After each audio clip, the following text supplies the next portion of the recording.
Flamengo did their thing, but this was not for when they needed to rise. Look, you need to understand something. The European teams should always win.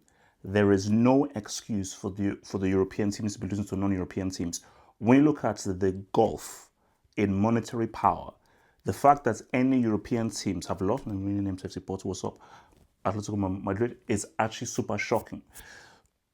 But for Flamengo, I think they gave a very good account for themselves, and they gave Bayern a game. They gave Bayern a game. I think for Bayern, this is something I think that they needed going forward. I don't think this is a team that can go all the way. I don't think that if Bayern face a better team, a more clinical team, a better team defensively, they will lose. But the thing about actually, let me just on Flamengo, I think they did super well. Huge, massive victory against Chelsea. Amazing fans coming through, and when you just look at their performance, because you have to use context. You're gonna say, oh well, they lost. When you just look at the club game, and you just look at the might that the Europeans have in the club game, you are going up against teams that can buy anybody. Flamengo can't go out and spend 100 million on. They can't go out and spend 100 million on a Kane, and the difference in this game was 100 million. A team can spend 100 million for one of the best strikers in the world. Another team can't. They have to use their own academy or just really scouts from guys that are around in their area. So, and that was the difference. And the thing with Kane is this: he has the talent. He always had the talent. The talent was always there. But the issue was in those big games. We know he can finish. We know he's an excellent finisher. But there's a difference between being a stats padder and a gid merchant.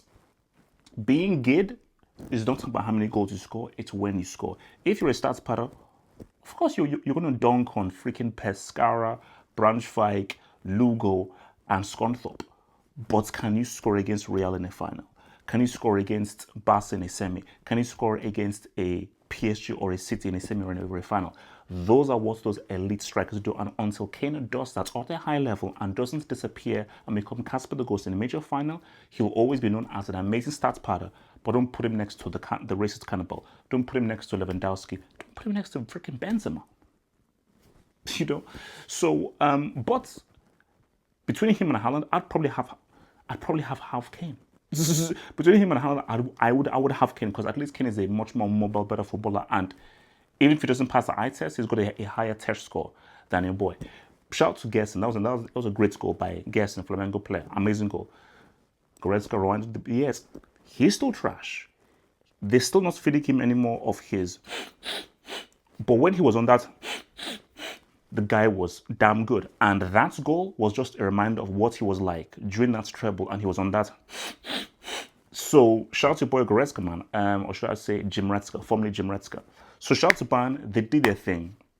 They came under pressure. They reacted very, very well. They did what they needed to do, and they executed when they needed to be. So I thought, despite them expected to win, I thought that against adversity and a very tough Flamengo side, they acquitted themselves very well. And it was a very good victory psychologically and character-wise for them moving forward. They can win, but they're going to have to improve and play a whole lot better. And they need to ship Gnabry and Sane to Siberia pronto. Like that vid, guys. Hit the subscribe button over there and join us for our post-match hangouts, bro.